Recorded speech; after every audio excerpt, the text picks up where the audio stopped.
Je vais vous donner 5 conseils pour améliorer votre prospection sur les réseaux sociaux. Clairement, décrocher des clients de taille, que ce soit sur LinkedIn ou Facebook, c'est le saint graal du business to business. Par exemple, moi, chez MyTalkBigWeb, mes clients, ce sont des entreprises. Et même pour le B2C d'ailleurs, pour ceux qui ont par exemple des boutiques en ligne ou qui s'adressent au consommateur final, c'est quand même une aventure assez cool qui nécessite stratégie et finesse, mais c'est un petit peu ça qui fait qu'on est content quand ça fonctionne. Je vais vous donner une méthode en 7 étapes pour vous positionner et attirer les gros comptes stratégiques sur cette plateforme, donc notamment LinkedIn ou même Facebook.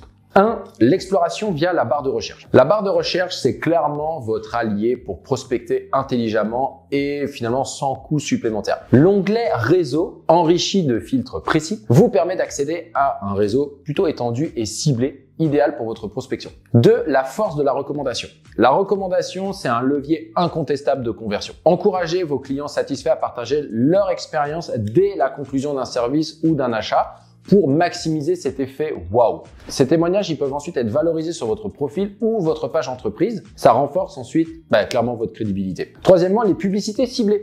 Bien que LinkedIn ne soit pas la plateforme publicitaire la moins onéreuse, clairement pas, son ciblage est quand même assez précis et ça permet de toucher directement une audience archi qualifiée. Cependant, notez que les publicités sont limitées au contenu des pages entreprises. 4. L'engagement dans des groupes professionnels. Clairement, participer activement aux groupes pertinents, c'est une excellente manière d'interagir avec votre réseau et d'engager des prospects. Ça offre une base commune pour initier des conversations significatives, pas des trucs bancals ou très stériles, on va dire, qu'on peut voir habituellement sur justement LinkedIn de plus en plus. L'organisation de webinaires et d'événements live, finalement, ces événements visuels, c'est clairement de parfaits points de contact pour présenter votre expertise et répondre aux préoccupations de vos prospects.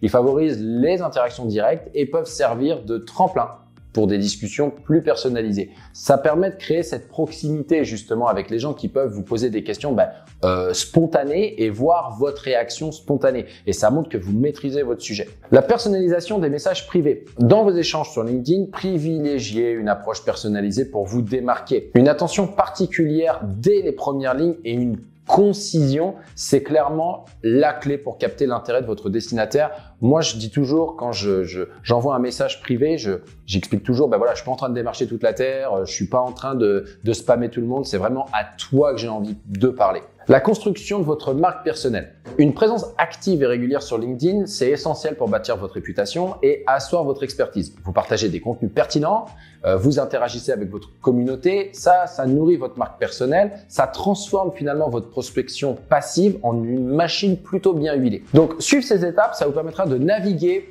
plutôt avec succès finalement dans l'univers du networking sur LinkedIn, transformant chaque interaction en une opportunité de nouer des relations stratégiques selon moi.